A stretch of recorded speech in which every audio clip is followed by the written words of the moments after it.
This video is going to address how do we add text and include bullet points into our slides. So quite often when you have chosen a slide layout, you have a spot for a title, and it also has a box where you can add your text. Better check my spelling.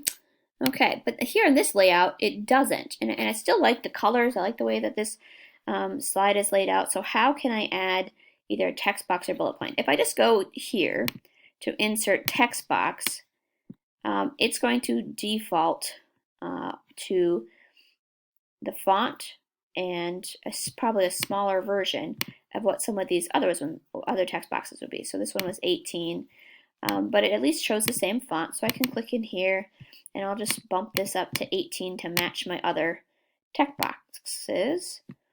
And now I can go ahead and start my bulleted list. Remember, this is how we do numbered lists. This assignment wants you to do a bulleted list. So I can click here. I decided I don't want dots today. Ooh, we are going to do stars. And then I can list my music, and I'm probably going to add some pictures of maybe some of my favorite musicians. So country, pop, and old school rock would be some of my favorite musics. And then could add my pictures. So that is how you add text boxes and bullet points to your project.